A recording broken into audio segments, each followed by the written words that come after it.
இப்ப பாத்தீங்கன்னா கள் எடுக்கிற வேலைகள் தான் பெண்கள் தான் அதிகமா செஞ்சிட்டு இருக்காங்க. அதனால பெண்களுக்கு என்ன மாதிரியான பாதிப்புகள்லாம் வருதுங்கம்மா? காலு வலிக்குதுன்னு சொல்லுவாங்க, அதான் நடுமுது வலி. நீங்க என்னென்ன பாதிப்புகள்லாம் அனுபவிச்சிருக்கீங்க? நாங்க களபரி சொல்லி இடுப்பு வலியாடா கையெல்லாம் கீச்சு விட்டுரும். அந்த இதுங்க அதுல இருக்கிற ஓடு அந்த பில்லுங்க கொஞ்சம் பட்டா கையெல்லாம் கீச்சிரும். ஆனா ரொம்ப தலை வலிக்கிற மாதிரி இருக்கும். அந்த மாதிரிதான் ரொம்ப கஷ்டமா இருக்கும். இப்ப பாத்தீங்கன்னா களை எடுக்கிறதுக்கும் இயந்திரங்கள்லாம் வந்திருக்கு. ஆனா எங்க சைடு எதுவும் வரல. இப்போதைக்கு அது உங்களுக்கு வரல. அந்த மாதிரி நல்லா இருக்கும். ஆனா நடு நடும் போதும் அந்த காலத்துலயும் பாத்தீங்கன்னா ஆட்கள் வச்சுதான் நடு நட்டுருக்கீங்க. இப்ப பாத்தீங்கன்னா இயந்திர நடுவும் வந்துருச்சு. அது மிஷின் நடு வந்த பிறகு கொஞ்சம் கஷ்டம் இல்லப்பா. ஆட்கள் பற்றாக்குறை ஆயிடுச்சு, வரமாட்டேன்றாங்க. இப்ப கூப்பிட்டாலும் அந்த வெயிலுக்கு பயந்துன்னு வரமாட்டேன்றாங்க.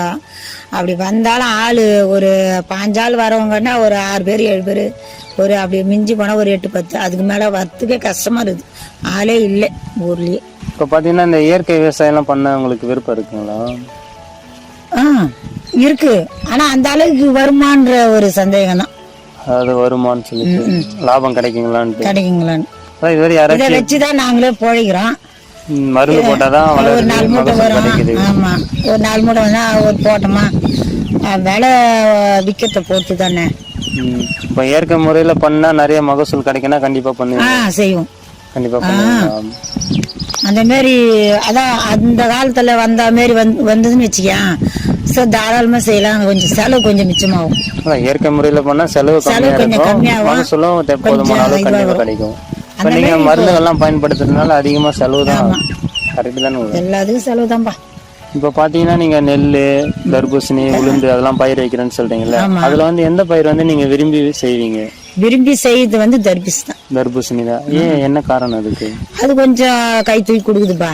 அதாவது நிறைய லாபம் கிடைக்குது. அதுக்கான செலவு எவ்வளவு ஆகுது? அதுக்கு ஆகுது ஒரு மருந்துக்கும் 5000-6000 அது மாதிரி ஆகுது. இந்த வாட்டி கொஞ்சம் விலை வித்துது கொஞ்சம். அதனால கொஞ்சம் போன வருஷம் கொரோனாவில் விளைவிக்கல, வண்டியும் வரலையா. அதுக்கு முந்தின கொரோனாவுக்கும் வண்டியும் வரல. போடும்போது ஒன்றும் இல்லை, அதுக்கு கரெக்டாக அந்த ஸ்ட்ரைக் வரும்போது பழங்கள்லாம் பாழா போயிடுச்சு. அதான் 2 போகம் நஷ்டம். இந்த போகம் பரவாயில்ல, கொஞ்சம் லாபம் கிடைச்சு. அதனால தர்பூசணி பயிர் வச்சா உங்களுக்கு ரொம்ப விரும்புவீங்க. இந்த ஊர்ல ஃபுல்லாவே தர்பூசணி போடுவாங்க. ஏன்னா தர்பூசணி தான் பாத்தீங்கன்னா நிறைய லாபம் கொடுக்குதுன்னு சொல்றாங்க எல்லாருமே. ஆனா அதுல என்ன ஒரு கஷ்டம்னா, வந்தா லாபம், வரலன்னா நஷ்டம் தான். அது ஒரு லாட்டரி சீட்டு மாதிரி. எல்லாரும் அதுதான் சொல்றது. லாட்டரி சீட்டு கிடைச்சா நிறைய லாபம் கிடைச்சா. போன வருஷம் 75,000 தான் போட்டேன். இந்த வருஷம் ஒரு 120. இப்போ நீங்க தனியாவே இவ்வளவு வேலைகள்லாம் செய்யறேன்னு சொல்றீங்களா, இதுல உங்களுக்கு எவ்வளவு சிரமம் எல்லாம் ஏற்படுது? சிரமம்னா ஒரு பெண்ணா ஒரு ஆணா இருந்தா ஒரு அண்ட வெட்டுறத அவரே பாத்துப்பாரு, மருந்து போறத அவரே பாத்துப்பாரு. சோ நீங்க பெண்ணா இருந்து பண்ணி எல்லாத்தையும் கூலி ஆளுதான். எல்லாருக்கும் நீங்க ஆளை வச்சுதான் பாக்கணும். சொந்த வாழ்ப்புன்னு பார்த்தா நான் இறக்கிறேன் பாரு. அந்த இறப்பு ஆளுங்க களை பறிச்சா கூட மழை இருப்பேன்.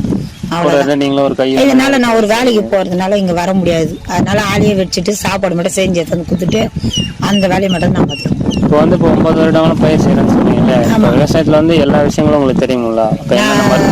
என்ன பண்ணணும்? ஆமா, கரெக்டான முறையில தண்ணி இப்போ இந்த 9 வருஷம் அனுபவத்துல நீங்களே எல்லா விஷயங்களும் கத்துக்கிட்டீங்க. இப்போ எந்த டைம்ல என்ன மருந்து போடணும், இப்போ என்ன பூச்சிகள் வரும், அதுக்கு தண்ணி எவ்வளவு கொடுக்கணும், இந்த மாதிரி அனைத்து விஷயம். கதிர் வரும்போது வெள்ளை கதிர் வரும், அதுக்கு அன்னப்பூச்சி அடிக்கும், அதுக்கு மருந்து வாங்கி வந்து அடிப்போம். சோளப்பூச்சி அடிக்கும், சோளப்பூச்சிக்கு மருந்து வாங்கி வந்து அடிப்போம். அதுக்கப்புறம் அதான் அந்த புழுங்க வருது இல்ல, அதுக்கு தனியும் மருந்து. அந்த பாபட்லாவுக்கு 3 முறைப்பா, சூப்பர் பண்ணிக்கு 2 முறை தான். நம்ம ஒரு பெண் விவசாயியா இருந்து இத்தனை வருட காலமா விவசாயத்தை சிறப்பா பண்ணிட்டு வரீங்கம்மா. மேலும் உங்களுடைய பணி தொடர எங்க மகசூல் சார்பா எங்களுடைய வாழ்த்துக்களையும் தெரிவித்துக் கொள்கிறோமா. இவ்வளவு நேரம் எங்களுக்கு டைம் ஸ்பெண்ட் பண்ணி நிறைய விஷயங்கள் சொன்னதுக்கு ரொம்ப நன்றிமா.